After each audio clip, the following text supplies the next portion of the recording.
Bonsoir à toutes, bonsoir à tous. Nous sommes en direct sur Réunion Première pour vivre ensemble cette arrivée du Grand Raid Grand Cru 2016 pour cette 24e édition. Bonsoir, bonsoir Katiana. Eh bien, dites-moi la première question, c'est qui sera le grand fou cette année? Bonsoir Laurent, alors sans surprise, s'il continue son rythme de croisière, ce sera évidemment François Den. D'ailleurs, nous l'attendons à l'arrivée. Nous reviendrons sur cette course folle avec notre consultant Bertrand Chartier qui analysera la course.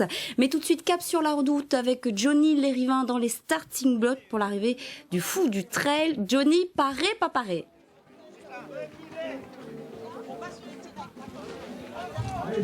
Attention, on va sur les tirets. Eh ben, effectivement, on est en direct et d'ailleurs on voit cette foule qui est en train de s'amasser juste avant d'avoir Johnny qui est lui en direct du stade de la Redoute et qui pourra nous faire vivre cette ambiance. Johnny. Oui, bonsoir à tous. Je vous avoue que c'est un peu la cohue alors que le vainqueur n'est pas encore arrivé, c'est un peu la cohue. Et bien sûr, il y a les personnalités politiques qui arrivent, il y a les derniers concurrents de la Mascarène qui débarquent également. Regardez juste derrière, il y a énormément de monde. Et alors, on va essayer de... Nous, on reste là. On est en train de mettre un petit peu en place que ça va être compliqué. Alors, juste pour vous donner les dernières informations concernant la Diagonale des Fous. François Den, c'était un vrai récital tout au début, mais depuis la Grande Chaloupe, et bien visiblement François Den est en pleine souffrance, il est mal, il est très mal. On a eu son suiveur Jean-Maurice Henry qui nous a dit qu'il était vraiment au bord de l'abandon, mais ils l'ont poussé, il a pointé au Colorado. Normalement il devrait entamer la descente, dans quel état? On ne sait pas, mais on sait que ça va être très compliqué. Et je ne vous cache pas que certains membres de son entourage nous ont même dit qu'il y avait des possibilités qu'il s'arrête en cours tellement le garçon est mal. Mais on l'attend ici. Bon, si vraiment il est descendu à son rythme, c'est-à-dire un rythme tranquille pour ne pas s'ouvrir plus qu'il en faut, il devrait être ici, allez, on va dire dans une petite demi-heure ou à 35 minutes. Merci beaucoup Johnny. Eh bien, François Den abandonné ce soir, ce serait quand même une énorme surprise, mais je pense qu'il va quand même terminer et arriver jusqu'au bout. Merci en tout cas Johnny. Alors souvenez-vous de ces images, elles nous ont marqué, elles étaient très fortes. C'était hier soir à Saint-Pierre sur le front de mer à partir de 22h. Eh bien, ils étaient près de 2500 traileuses et trailers à s'élancer à l'assaut des cirques réunionnais. Voilà, regardez, un moment magique dans la capitale sudiste. D'ailleurs, un journaliste me confiait ce matin que la dernière fois où il a vu une telle image, c'était à l'Alpe d'Huez pour le Tour de France. Alors, vous vous souvenez évidemment de ce dossard 553 qui est parti comme une flèche. Il s'appelle Romain Bourrinet. Il a été très vite. Il a été comme un... Enfin bref, il était très vite et en tout cas, il s'est arrêté 30 km plus loin à Marabout. Voilà pour la petite anecdote. Quoi qu'il arrive, ce départ, c'est toujours un moment d'émotion exceptionnel, un grand moment où toutes les émotions se mélangent. Vous l'avez vécu avec nous.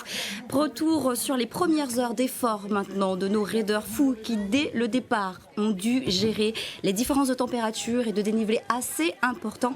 Une traversée dingue du sud au nord. Les temps forts de cette 24e édition. Un reportage de Daniel Bénard. Une diagonale de folie. Tout a commencé hier soir, il est alors 22h. Les 2700 raiders s'attaquent aux 167 km de la plus médiatique des courses du Grand Raid.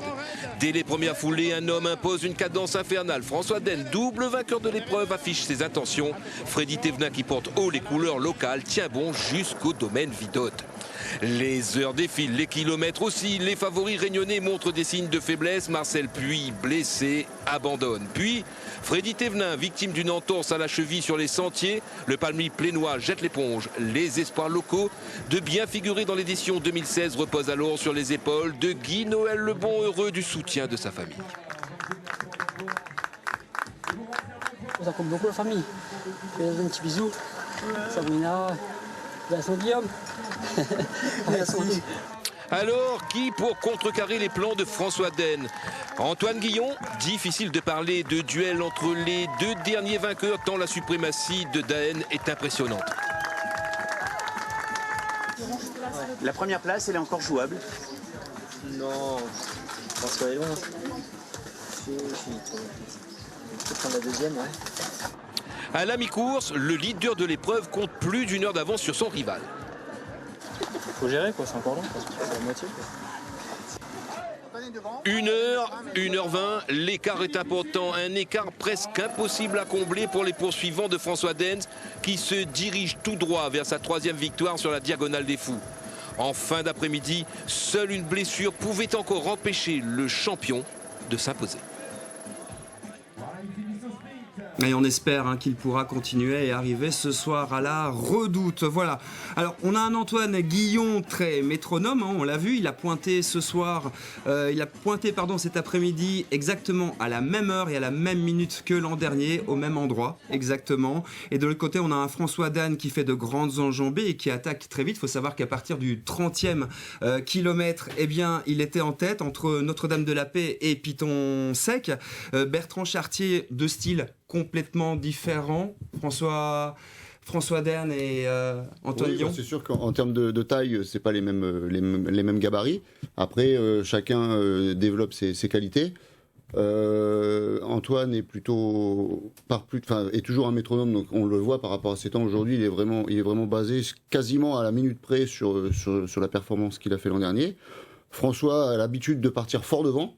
On l'avait vu en 2013-2014, quand il avait gagné, il était vraiment parti en tête. Donc après, au niveau des capacités, la technique de course et autres, c'est propre à chacun. Chacun développe un peu ses capacités et puis essaye de faire du mieux possible.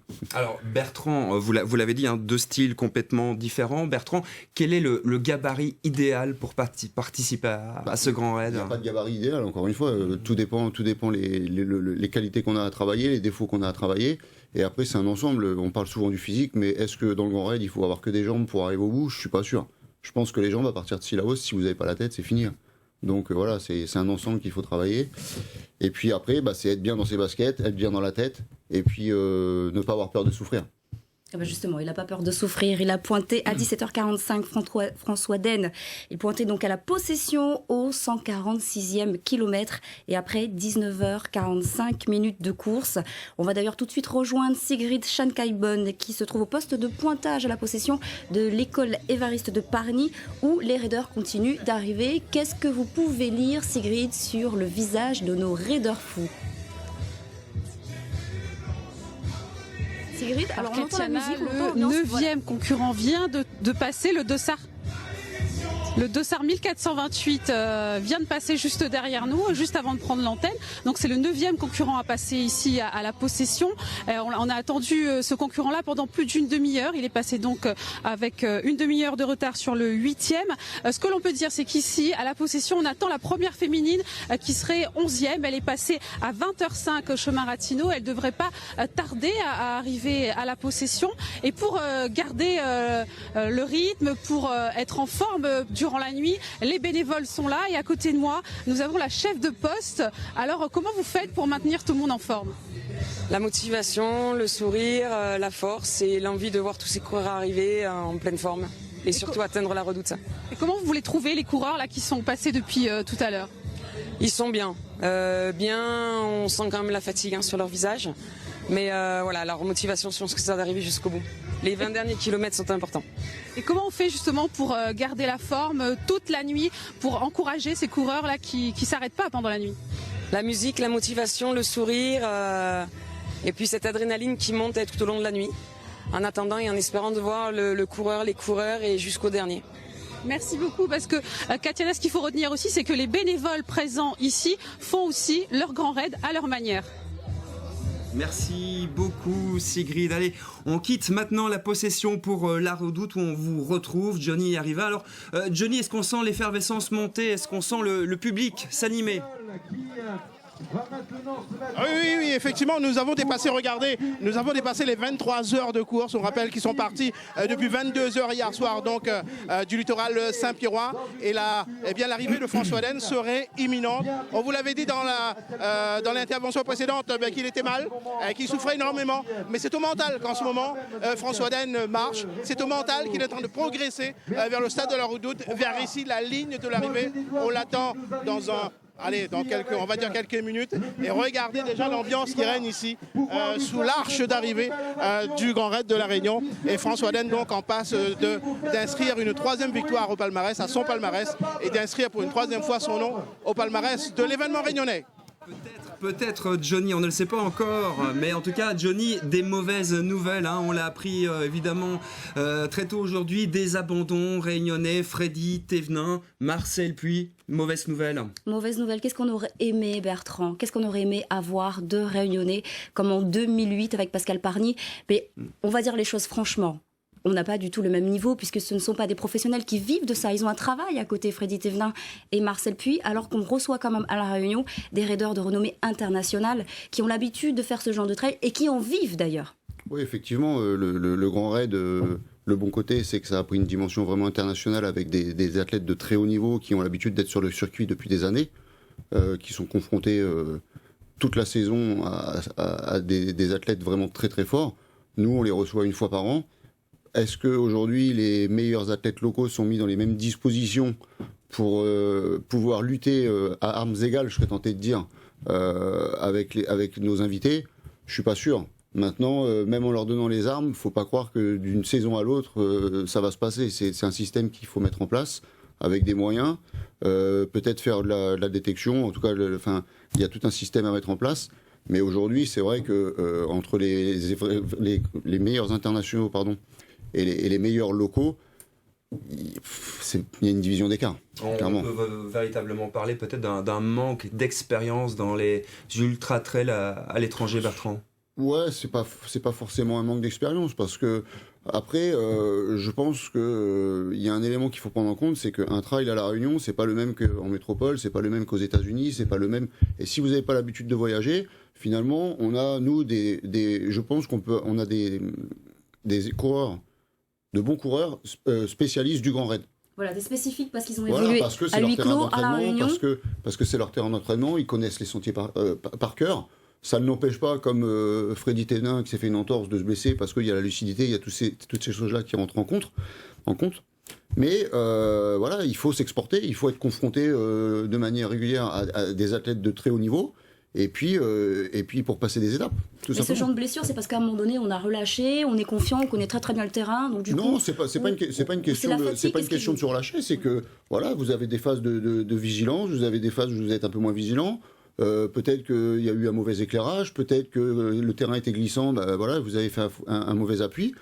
C'est des éléments qu'on gère pas, comme quand on arrive à gérer des paramètres sur l'alimentation, c'est à quel moment on doit prendre telle chose, mais la qualité du terrain et les conditions climatiques, ça on les maîtrise pas, donc on s'adapte. Et quand on s'adapte, il y a des fois on fait des erreurs. Alors Bertrand, est-ce que le financement, les sponsors sont importants également? Parce qu'on prend par exemple la première réunionnaise, Alexandra Klein, elle est en 6e position, c'est la plus régulière, hein, elle est classée 9e dans l'Ultra Trail World Tour. Elle a un sponsor qui lui permet peut-être de voyager. Oui. Est-ce que ça aide? Bien évidemment que ça aide, parce que ça permet déjà d'ouvrir des portes et de voir comment ça se passe autre part. Comme je le disais il y a un instant, c'est pas parce que demain on va donner un sponsor à un athlète que tout de suite il va rivaliser avec les meilleurs mondiaux. Les meilleurs mondiaux, ça fait 5, 6, 10 ans qui sont en compétition régulière. Donc bien évidemment que ça va aider, les sponsors vont aider parce que ça va permettre de voyager, ça va permettre de prendre des frais en charge, ça va vous ouvrir au monde, voir comment ça se passe, peut-être apprendre une approche différente de la pratique, parce que nous on a une approche du Grand Raid, mais tous les ultras on n'entre pas dans l'ultra de la même manière systématiquement. Donc après il y a des choses à mettre en place, mais c'est pas parce que vous avez un sponsor que vous allez passer des apps, ça serait trop facile. Bon, une question un peu naïve. Alexandra Klein dans le top 5, Guy Noël Lebon dans le top 10. Est-ce que c'est un pari qui peut être tenu ce soir encore? Ça peut encore être tenu, parce qu'on voit que de toute façon, tant que la ligne d'arrivée est pas franchie, tout peut se passer. On a entendu assez régulièrement, dès que vous êtes sorti du Maïdo, vous êtes arrivé. Franchement, je suis pas sûr. On le voit d'ailleurs là, même des Dael, où on n'est pas à l'abri de... Quand ça bloque, ça bloque. Hein. Vous avez beau avoir la meilleure volonté du monde, et à un moment donné, il faut vous asseoir, vous avancez plus. Donc ça, c'est vrai pour le premier, comme c'est vrai pour le dernier.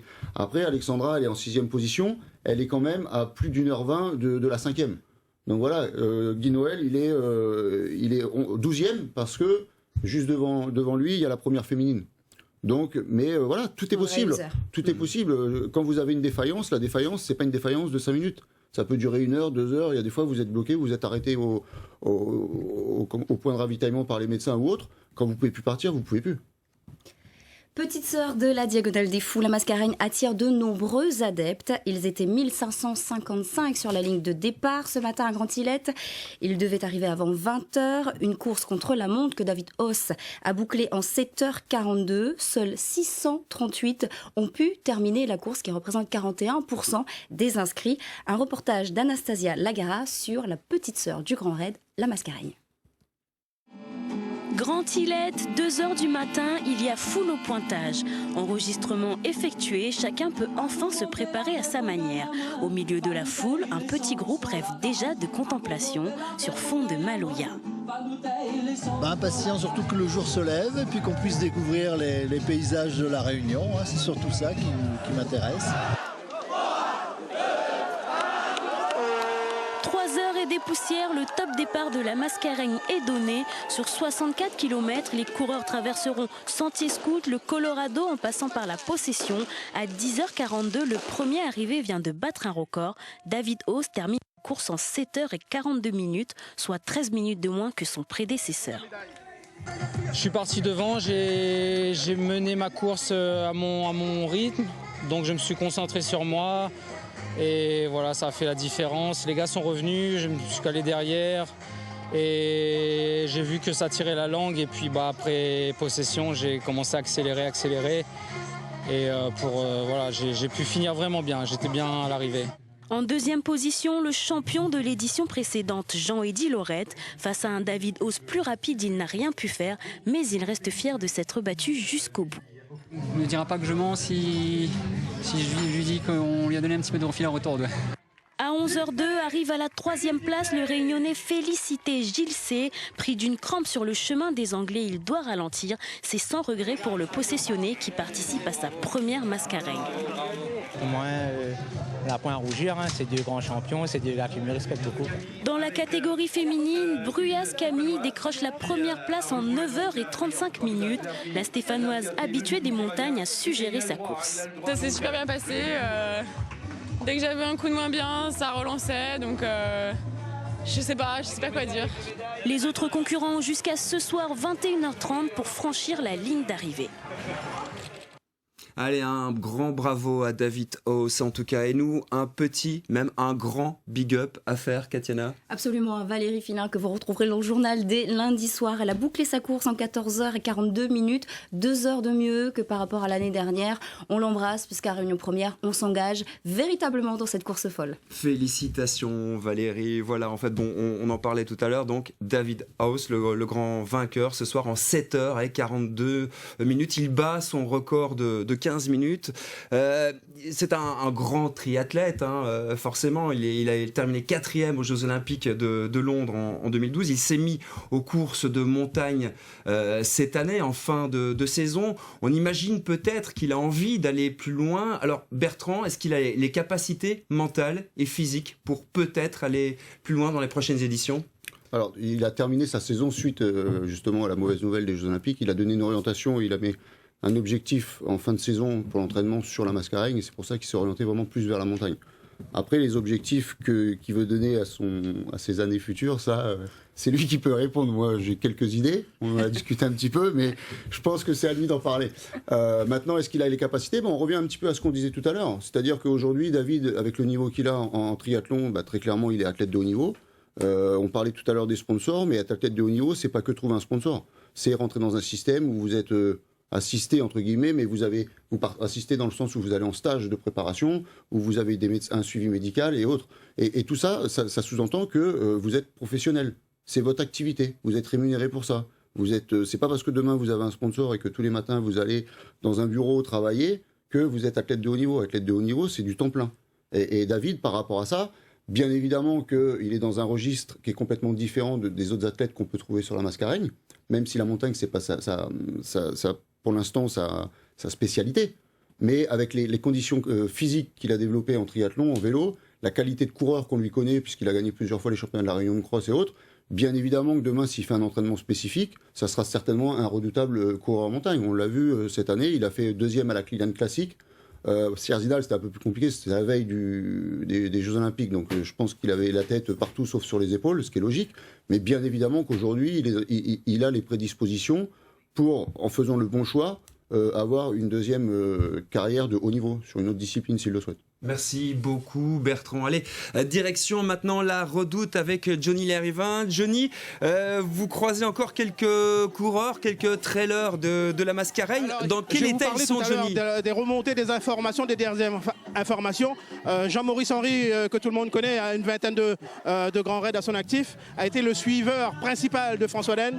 Jean-Maurice, vous me disiez que à la fin, c'était compliqué, c'est très très douloureux pour François Den en ce moment. À la Grande Chaloupe, on ne croyait plus, il voulait jeter l'éponge. Et il a vu ses enfants, sa femme, ça lui a redonné le moral. On l'a boosté, il est venu jusqu'à la fin. Alors pourquoi ? Est-ce que vous avez compris comment expliquer un petit peu ce coup de pompe qu'il a eu là ? Disons que la traversée de Badfat a été très fatale. Ça a été très dur dans les 10 premiers, ils ont tout attaqué, ça a été très très dur dans le final, mais il a cru jusqu'au bout. Voilà, c'est vraiment au mental là qu'il avance vers nous là. Oui, c'est vraiment, il est allé puiser dans ses réserves parce qu'il voulait arrêter à la Grande Chaloupe. Vous me disiez, l'anecdote c'est qu'à un moment donné, il a même demandé à rentrer à l'hôtel. Il voulait rentrer à l'hôtel à la Grande Chaloupe. Merci Jean-Maurice Henry. On va l'attendre quand même, François Den, qui devrait arriver dans quelques instants ici sur la ligne d'arrivée à la Redoute. Merci beaucoup Johnny. Alors voilà, vous l'avez constaté, le Grand Raid, évidemment, ils attirent cette discipline qui attire de nombreux sportifs nationaux, voire internationaux. On en parlait hier, près de 37 pays sont représentés cette année. Pour preuve, regardez ce sujet signé Jean-Régis Ramsamy et Rodolfo Ozanne.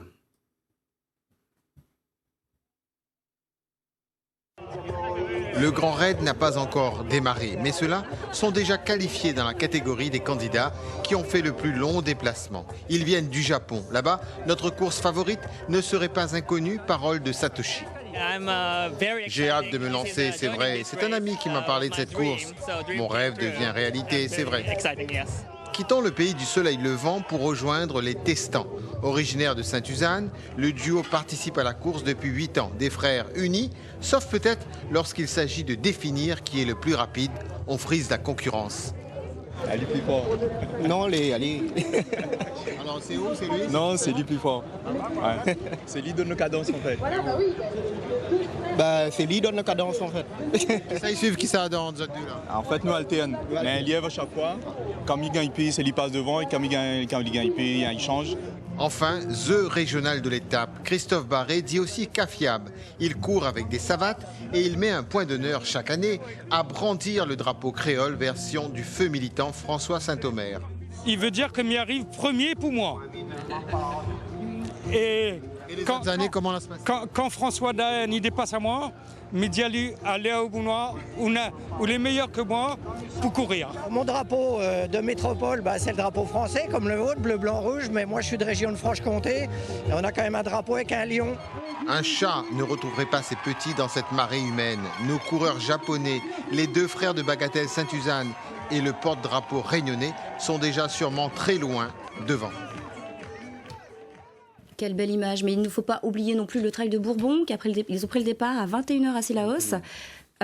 C'est un ultra trail dans on le voit d'ailleurs le sur, Grand sur Raid, les images, 111 km, c'est déjà quand même corsé. C'est un ultra de toute façon par définition, mais c'est aussi le trail de Bourbon, c'est aussi quasiment le Grand Raid des débuts des années 2000 en termes de distance, c'est 111 km, plus de 7500 mètres de dénivelé positif, donc c'est un ultra.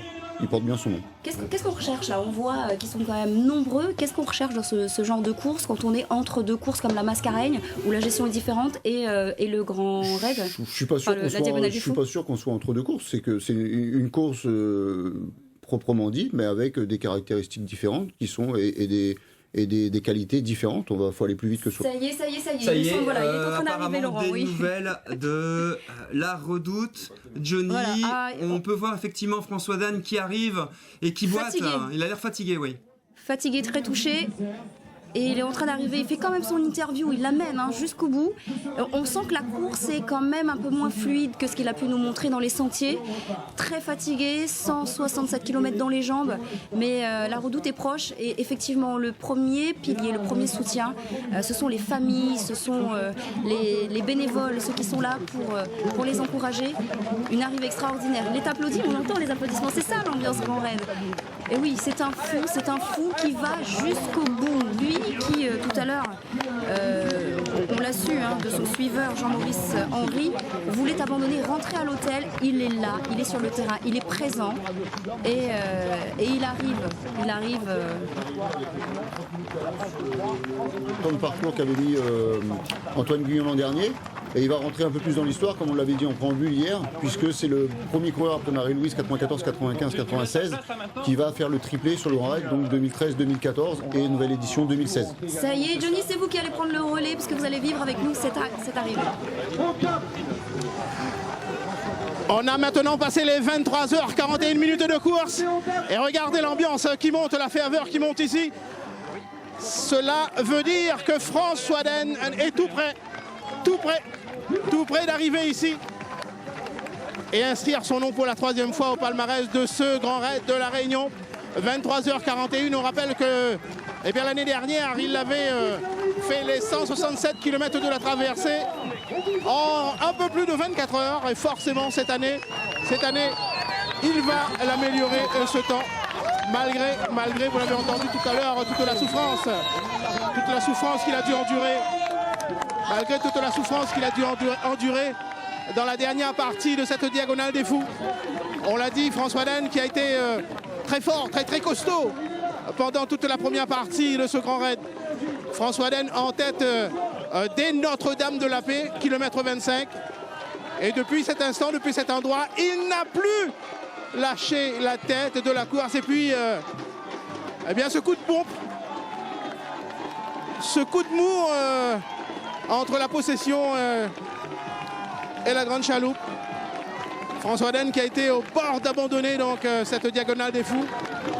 Mais vous l'avez entendu tout à l'heure, comme nous l'a révélé Jean-Maurice Henry, c'est sa femme, ce sont ses enfants. Attention, on va lancer l'hymne officiel. On va lancer l'hymne officiel du Grand Raid. Attention, c'est le signe.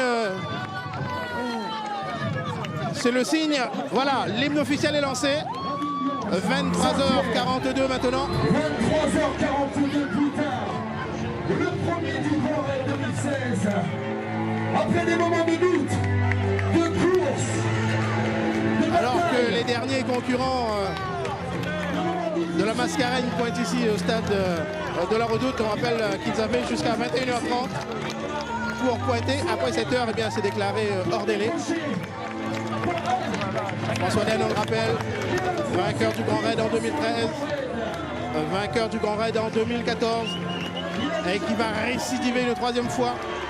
Il avait volontairement fait l'impasse l'année dernière sur la diagonale des fous pour se concentrer sur l'UTMB. L'UTMB qu'il a gagné d'ailleurs. Et cette année, il nous est revenu. Il nous avait dit qu'il était revenu plus fort. Il était très fort. Il a été très fort pendant toute la première partie. Avant de connaître une petite défaillance. Et c'est bien au mental qu'en ce moment François Den progresse, avance maintenant sur la ligne d'arrivée ici. Le stade de la Redoute, stade de la délivrance depuis ce matin pour les coureurs de la Mascareigne. Ils sont quelques 900 et quelques à avoir passé la ligne d'arrivée.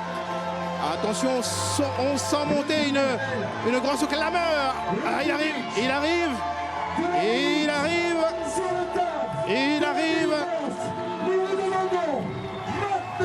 Voilà, il arrive François Den.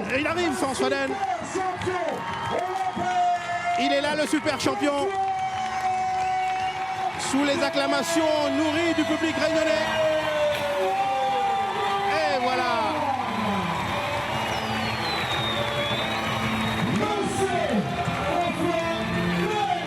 Énorme François Den qui inscrit pour la 3e fois son nom au palmarès du Grand Raid. Et regardez, il n'est pas si fatigué que ça. Il repart saluer ce public si chaleureux, ce public réunionnais, cette ambiance réunionnaise qu'il apprécie que beaucoup regardez. Il est reparti carrément vers l'entrée du stade de la Redoute.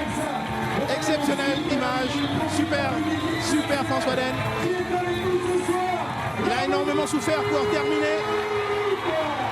Mais là, il est là François Den, il est là. Et la Redoute est là pour l'accueillir en grand champion qu'il est. Et voilà François Den qui revient. Regardez, il y a sa femme et ses enfants qui sont là pour l'accueillir. On vous laisse savourer ces sublimes images.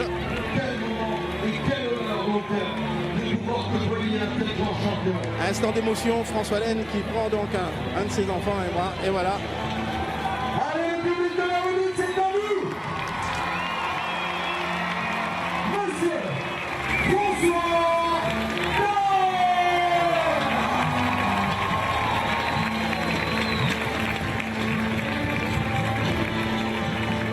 Voilà, il prend le temps d'apprécier cet instant, François Laine, de retrouver toute sa famille.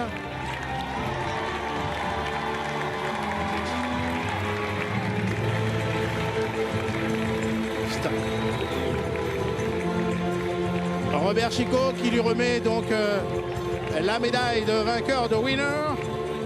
Le fameux t-shirt jaune J'ai survécu au Grand Raid. Bon, il a surtout gagné. Hein. Là, il reçoit bien sûr les honneurs de la classe politique. Ainsi que le président de région, M. Didier Robert. Voilà, donc ça fait partie du protocole. Du département de la Réunion avec Jean-Jacques Morel. Et normalement, on devrait avoir les premières réactions de François Laine. On n'a pas beaucoup de temps, hein, on nous a prévenu. Mais on devrait... petite...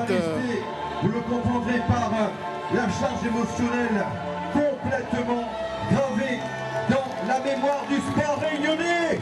Messieurs, mesdames, vous n'avez pas été suffisamment bruyants pour ce grand champion. Je souhaiterais que nous puissions maintenant... Alors regardez, là, il multiplie les gestes. François Laine multiplie les gestes envers ce public qu'il adore tant. Et on va voir ses premières réactions, François Laine.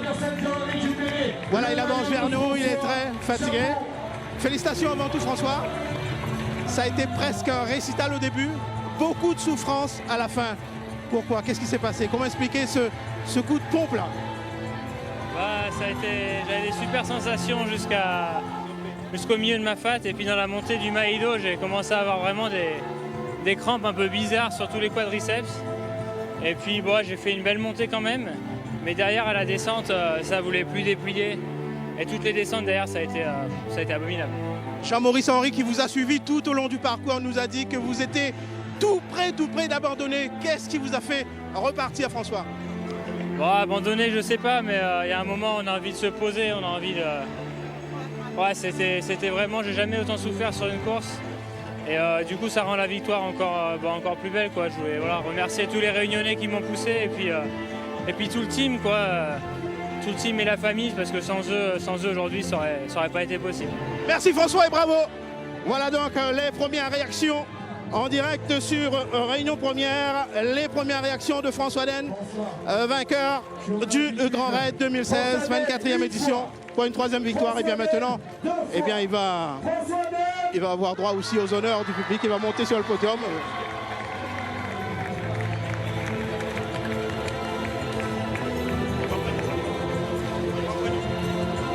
François, je les invite à venir nous rejoindre sur scène avec Michel.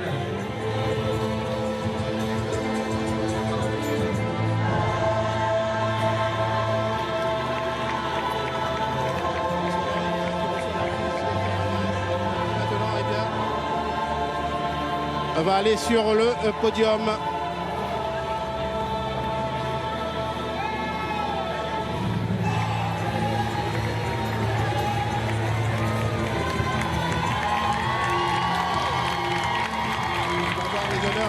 Maintenant, première place sur le podium. Et après coup, ce sera la grande conférence de presse à laquelle on va vous inviter pendant quelques minutes.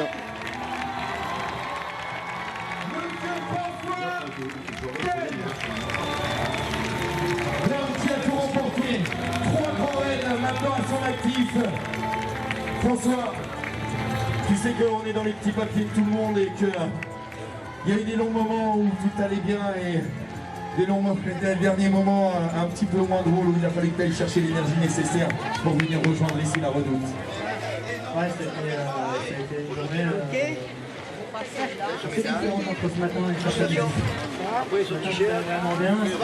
Ça va. Bon, on est mieux. Au moment où on est arrivé, voilà. C'est l'essentiel.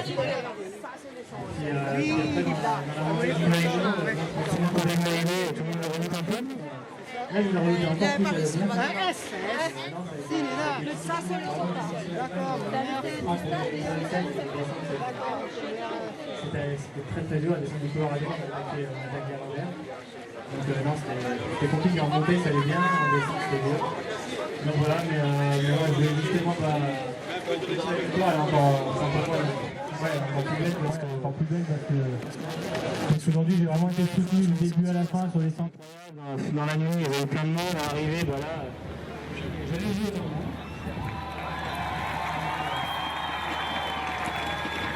Merci à tous parce que moi je ne connais plus avant. Ah oui, alors donc on était en train d'en discuter par rapport à son état de fatigue, donc François Den. Oui, François Den a dû gérer un petit peu l'écart qu'il y avait avec Guyon, parce que là, je crois, d'après les calculs, que Guyon devrait être à 40 minutes de Daen, alors que la plupart du temps, en tout cas depuis Maïdo, il était plutôt à 1h20. Donc je pense qu'il a dû gérer sa fin de course par rapport à ça, parce que Guyon est resté quasiment, encore une fois, sur les temps qu'il avait fait l'an dernier. Donc c'est plus un contrôle, une gestion de fin de course en fonction de ses moyens de Daen, plutôt qu'un vrai retour de Guyon. En tout cas, 23h, 44 minutes, 40 secondes, un record, une nouvelle légende dans le Grand Raid. Hein. Bah, de toute façon, dès que vous gagnez le Grand Raid, je pense que vous rentrez dans l'histoire, forcément. Même quand vous ne le gagnez pas, quand vous faites des places comme ça, c'est extraordinaire. Enfin, je veux dire, faut déjà le finir. À un moment, c'est vrai qu'on a toujours l'habitude de parler des premiers, mais il faut remettre les choses en place. C'est que dès que vous finissez le Grand Raid, c'est un exploit. Il l'a dit, il l'a déclaré il y a quelques instants, je n'ai jamais autant souffert sur une course. Ouais, bah, ça m'étonne pas parce que quand on voit un petit peu la démarche qu'il a à la fin, très clairement, moi je l'ai jamais vu arriver comme ça. Et c'est rare de voir un premier, d'ailleurs, sur un ultra, finir comme ça. Parce que souvent, quand on sait qu'on a gagné, même quand on n'a vraiment plus rien, on retrouve ce gain d'énergie pour la photo finish en tout cas. Mais là, c'est vrai que la fin a été longue. Bon. Il a dit qu'il n'était pas venu chercher la victoire, mais plutôt des sensations. Je pense qu'il les a trouvées. Hein. Quand on est dans ma fat, là, on a un espèce de sentiment de solitude qui... Est-ce qu'un athlète de ce niveau fait 22 000 km d'avion pour ne pas chercher la victoire? Je pense pas, bien évidemment. C'est des compétiteurs. Maintenant, il reste humble parce qu'il y a de la concurrence, parce qu'il y a tellement de paramètres qui rentrent en compte que vous ne pouvez pas tout gérer et vous êtes à l'abri de rien du tout. Je ne suis pas sûr que si on lui avait dit qu'il aurait fini la course comme ça quand il est descendu à Gilo, il aurait signé. Mais voilà. Mais bien évidemment, c'est des compétiteurs, ils viennent gagner. Mais quelle certitude ils ont? Et ça serait d'ailleurs prétentieux de dire je suis sûr de gagner, ou il faut vraiment être au-dessus du lot pour le coup. Comment on se remet de ce genre de course? Parce que là, on l'a vu, et il est quand même très touché, très affecté. Comment on se remet? On se remet, voilà, c'est des athlètes de haut niveau, il y a la gestion derrière, il y a la récupération, les massages, le lagon certainement demain, je sais pas. Mais voilà, il faut la récupération, c'est aussi une récupération active. Merci Bertrand. Merci beaucoup. Tout de suite, c'est la conférence de presse. On retourne avec Johnny Lériva. Comme ça, donc voilà, j'aime bien partir devant pour justement éviter la chute et voilà. Puis après, on s'est vite retrouvé dans un joli groupe quand même assez nombreux. Et puis Freddy, il a mis un peu le feu à tout ça après mon verre, quoi. Donc on s'est retrouvés tous les deux, on a fait un petit bout de chemin ensemble dans les pâturages et puis après il a lâché, je sais pas si c'est à ce moment-là qu'il s'est fait mal à la cheville ou un peu après, quoi. Donc voilà, c'est dommage, j'espère qu'il va vite se rétablir parce que j'ai l'impression qu'il était en forme quand même. T'as été surpris de creuser autant d'écart aussi rapidement? Ouais, c'était assez bizarre parce que du coup Freddy a lâché, je me suis dit je vais pas m'arrêter pour attendre, quoi. Donc je me suis bien ravitaillé, je me suis changé et puis j'ai dit voilà, je continue à mon rythme, je verrai bien si ça revient ou pas. Puis ça creusait, un peu comme en 2013 finalement, quoi. Donc du coup voilà, je me suis lancé dans ma fat en me disant on verra bien, en essayant de regarder un petit peu sous le pied pour le tie beat. Mais le tie beat a pas trop souri, quoi. Qu'est-ce qui s'est passé après avec la fat là, dans le Maïdo alors? Dans le Maïdo, je sais pas, ouais. Si je savais, ce serait pas mal. Non, des sensations un peu bizarres, quoi. J'ai vraiment, justement, je m'étais un peu réservé tout le long jusque-là, quoi, en essayant de m'économiser dans les descentes et les montées.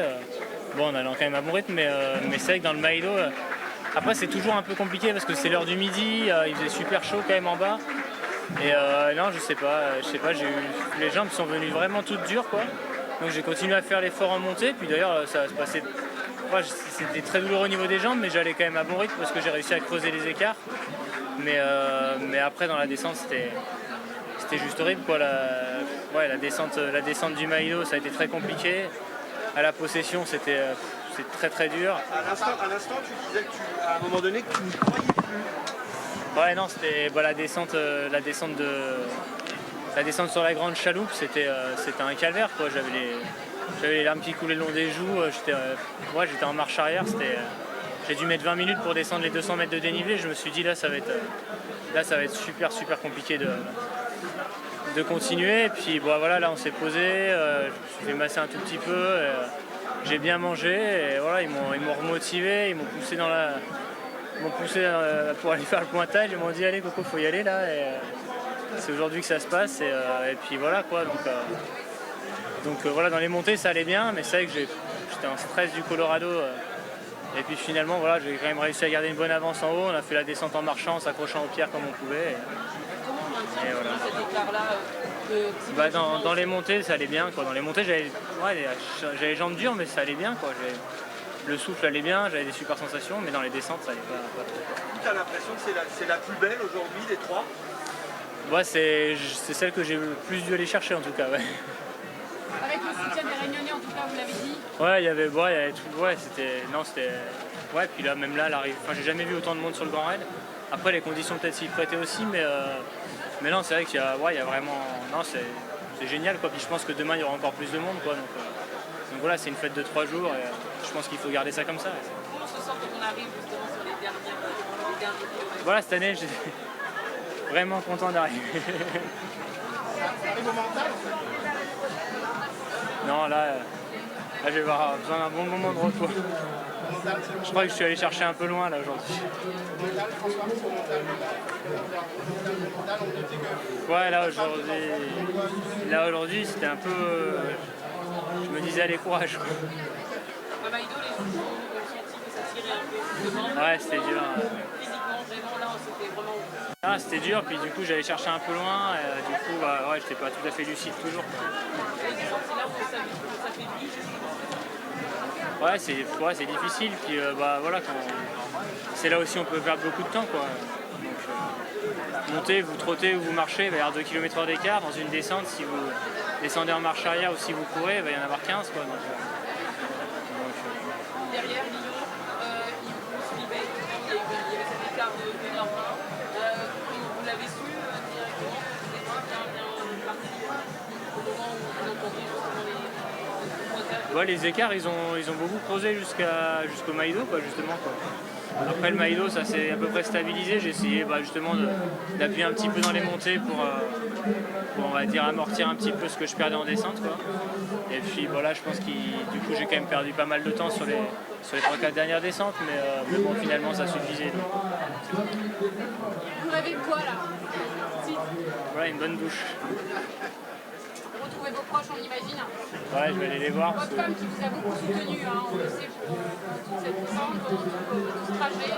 Ouais, elle me soutient toujours, puis tout le team aussi, mais bon, c'est vrai que là, avec un enfant d'1 an et demi, un autre de 3 ans. Ça a été un moment exceptionnel. On voit les larmes, on voit l'émotion, on voit la souffrance sur le visage de François Den. Il a souffert, il est allé chercher sa victoire, il l'a dit, de temps en temps il n'était pas lucide. Ça a été un moment extraordinaire qu'on a vécu avec vous.